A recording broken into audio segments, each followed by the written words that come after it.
ದಾವಣಗೆರೆಗೆ ದಕ್ಕಲೇಬೇಕಾದಂಥ ಇನ್ನೊಂದು ಮಹತ್ವದ ಸಂಗತಿ ಇದೆ.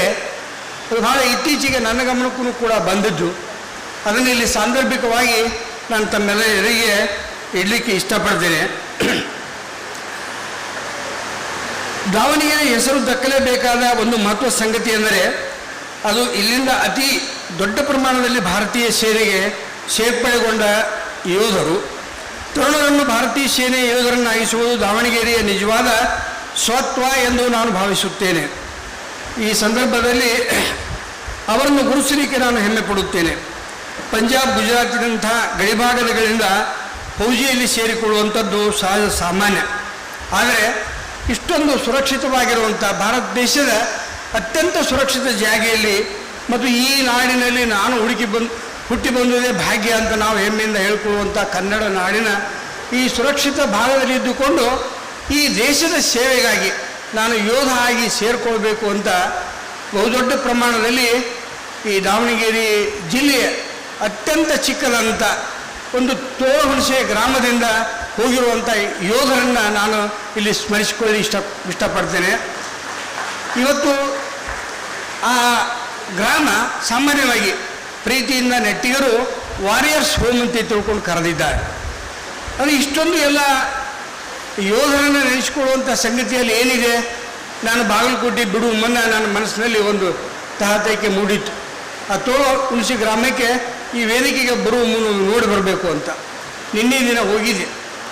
ಎಷ್ಟೊಂದು ಅಲ್ಲಿಯ ಯೋಧರ ಉತ್ಸಾಹ. ನಾನು ಆ ಊರನ್ನು ಈ ಯೋಧರ ಒಂದು ದೊಡ್ಡ ಸಂಖ್ಯೆಯಿಂದಾಗಿ ಭೇಟಿ ಮಾಡಲಿಕ್ಕೆ ಬರ್ತಾ ಇದ್ದೇನೆ ಅನ್ನೋದಕ್ಕಾಗಿ ಅಲ್ಲಿ ಇಷ್ಟೆಲ್ಲ ಜನ ಯೋಧರು ಸೇರಿಕೊಂಡಿದ್ರು ಅಂತಂದರೆ ನನಗೆ ಹೇಳಬೇಕು ಅಂತಂದರೆ ನಾನು ಕೇಳ್ತಿದ್ದ ಹಾಗೆ 289 ಜನ ಆ ಗ್ರಾಮದಲ್ಲಿ ಯೋಧರಿದ್ದಾರೆ. ಒಂದು ಸುಮಾರು 2,500-3,000 ಜನಸಂಖ್ಯೆ ಇರುವಂಥ ಸಣ್ಣ ಹಳ್ಳಿ ಅದು. ಆ ಹಳ್ಳಿಯಲ್ಲಿ ಹಳೆ ಹುಣಸಿ, ಹೊಸ ಹುಣಸಿ ಅಂತ ಅದು ಏನು ಇದು 2 ಭಾಗ ಇದೆ. ಯೂನಿವರ್ಸಿಟಿಗೆ ಹೊಂದಿಕೊಂಡು ಒಂದು 2 ಜಾಗಗಳಲ್ಲಿ ನಾವು ಹೋಗಿದ್ವಿ. 2 ಜಾಗೆಯಲ್ಲಿ ಹಾಗೆ ಗುಂಪಾಗಿ ಜನ ಬಂದು ಸೇವೆಯವರನ್ನು ನಮ್ಮನ್ನು ಮುತ್ತಿಕ್ಕಿ ಬಹುತ್ತಿನವರೆಗೆ ಅವ್ರು ಮಾತಾಡಿದರು. ಅವ್ರ ಜೊತೆಗೆ ಅಲ್ಲಿಯ ಗ್ರಾಮ ದೇವತೆಯ ಗುಡಿಯನ್ನು ಕೂಡ ನಾವು ದರ್ಶನ ಮಾಡಿ ಆಶೀರ್ವಾದವನ್ನು ಪಡೆದುಕೊಂಡ್ವಿ. ಇದು ಎಲ್ಲ ಈ ಒಂದು ಸಾಂದರ್ಭಿಕವಾಗಿ ನನಗೆ ಇಂಥ ಒಂದು ಸುಸಂದರ್ಭದಲ್ಲಿ ಇವತ್ತು ಯಾವುದು talk of the town, talk of the nation ಆಗಿ ಕೂತಿದೆ. ಯೋಧರ ಮಹತ್ವ ಎಷ್ಟು ಅಂತ ತಿಳ್ಕೊಂಡು ಈ ಕಳೆದ 2 ತಿಂಗಳಿಂದ ಯೋಧರು ನಮ್ಮ ಎದುರಿಗೆ ಮಾಡಿ ತೋರಿಸಿದಂಥ ಹಲವಾರು ಸಾಹಸದ ಕಾರ್ಯಗಳಿಂದಾಗಿ ಇಂಥ ಸಂದರ್ಭದಲ್ಲಿ ಸುಸಂದರ್ಭದಲ್ಲಿ ನನಗೆ ಯೋಧರಿಂದಾಗಿ ಮಹತ್ವವನ್ನು ಪಡೆದಿರುವಂಥ ದಾವಣಗೆರೆಯ ಸಮ್ಮೇಳನದಲ್ಲಿ ಅಧ್ಯಕ್ಷ ಆಗಲಿಕ್ಕೆ ಅವಕಾಶ ಸಿಕ್ಕಿದೆ ಅಂತ ನಾನೇ ಭಾಗ್ಯವಂತ ನಾನು ಭಾವಿಸ್ಕೊಂಡೆ. ಅದಕ್ಕಾಗಿ ಅಲ್ಲಿಗೆ ಹೋದೆ. ಅಲ್ಲಿ ಜನರ ಜೊತೆಗೆ ನಾವು ಮಾತಾಡಿಯೂ ಕೂಡ ಒಬ್ಬ ಸುರೇಶ್ ಅಂತ ತಿಳ್ಕೊಂಡು ಯೋಧ ಇದ್ದಾರೆ. ಅವರು 21 ವರ್ಷ ಸೇವೆಯನ್ನು ಮಾಡಿ ಅಲ್ಲಿ ಒಬ್ಬ ನಕ್ಸಲೈಟ್ನನ್ನು, ಒಬ್ಬ ಭಯೋತ್ಪಾದಕರನ್ನು ಕೊಂದದ್ದು ಅಲ್ಲದೆ ಅದರ ಜೊತೆಗೆ ಒಂದು ಬಾಂಬನ್ನು ಹುಸಿಗೊಳಿಸಿ ಅದನ್ನು ನಿಷ್ಕ್ರಿಯಗೊಳಿಸಿ ಅಂತ ಕೆಲಸದಲ್ಲಿ ಕೂಡ ಅವರು ಭಾಗಿಯಾದವರು.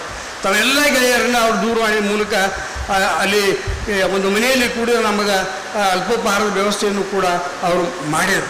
ಇದೆಲ್ಲ ಅಭಿಮಾನ ತುಂಬಿಕೊಂಡು ಇವತ್ತು ಕೊಡಗನ್ನು ನಾವು ನೆನೆಸ್ತೀವಿ ಯೋಧರಿಗಾಗಿ, ಆ ಪ್ರಶ್ನೆ ಬೇರೆ.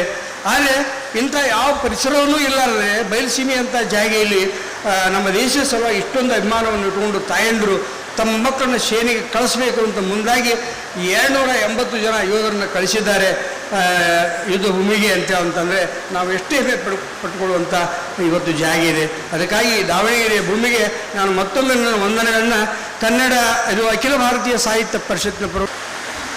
ಈ ಒಂದು ವೇದಿಕೆಯಲ್ಲಿ ನಿವೃತ್ತ ಸೈನಿಕ ಶ್ರೀ ಸುರೇಶ್ ತೋಳಹುಣಸೆ ಅವರಿಗೆ ಗೌರವ ಸನ್ಮಾನವನ್ನ ಈ ಒಂದು ವೇದಿಕೆಯಲ್ಲಿ ಎಲ್ಲ ಕಾರ್ಯಕರ್ತರು ಅತ್ಯಂತ ಹೆಮ್ಮೆಯಿಂದ ಈ ಸೈನಿಕರನ್ನ ಗೌರವಿಸ್ತಾ ಇದ್ದೇವೆ.